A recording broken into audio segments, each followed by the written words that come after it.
queremos saudar o voceiro do Partido Socialista, Álvaro Vila. Hola, que tal, Álvaro? Bo día. Hola, moi bo día, Cristina. Bueno, moitísimas gracias, como sempre, por atendernos. Aí estamos pendentes da celebración, non? De ese pleno e das mocións que presentades. Neste caso, defenderedes unha moción para instar a Xunta de Galicia, o ente provincial tamén, a executar os tramos pendentes da Ronda Leste A52 a 76 e garantir así un acceso viario directo, non? De alta capacidade, sobre todo tamén funcional. Claro, é que despois de moitos anos... Ao polígono, por certo. Sí, se fixo unha primeira fase que é a que vende da zona de Errante hasta unha rotonda onde morre en terreno de nadie, pero claro, realmente a que dá valor a este proxecto sectorial que xa leva moitos anos anunciado é a segunda fase, que é a que circunvala todo o polígono industrial. Sería a conexión desta rotonda citada e estaría, digamos, prácticamente ao polígono de Pereiro.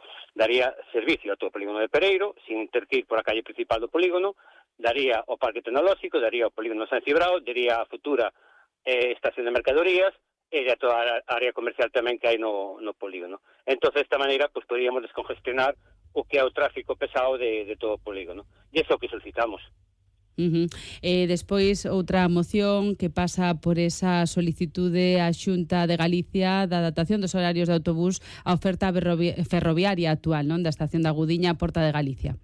Claro, é que unha vez que se recuperaron os horarios matinales de última hora da estación da Agudiña, pois toda a comarca, tanto de Verín como de Valdeorras, como todo o Oriente Orensano, pois claro, agora ten unha desconexión importante co transporte en carretera, o sea, hai que adaptar o transporte de carretera aos horarios novos do tren de alta velocidade. E iso é o que reclamamos a Xunta. Unha vez que nos anunciamos a moción, presentamos a moción, a Xunta fixo un primeiro movimento, pero totalmente insuficiente, cando estamos vendo que o fin de semana sigue sin haber transporte que comunique estas comarcas ca Agudiña, as paradas, o sea, tiene que adaptar moitas máis cousas, e é o que solicitamos, é dicir, que adapten a realidade do transporte por carretera cos horarios ferroviarios que na estación da Agudiña. É fundamental, non? Ter un bo acceso, boas comunicacións, se queremos que haya vida nos nosos povos. Claro, é que a día de hoxe, por exemplo, un exemplo moi claro, a comarca de Trives Calderas, por exemplo, non ten absolutamente comunicación ninguna ca Agudiña.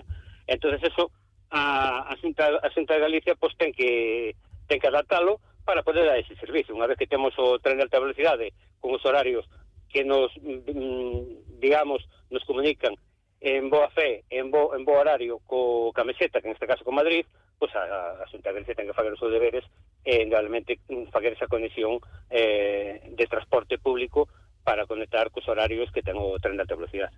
Moi ben, pois Álvaro, moitísimas gracias como sempre por o teu tempo. A ti un saúdo, Cristina. Un saúdo, cuídate, gracias.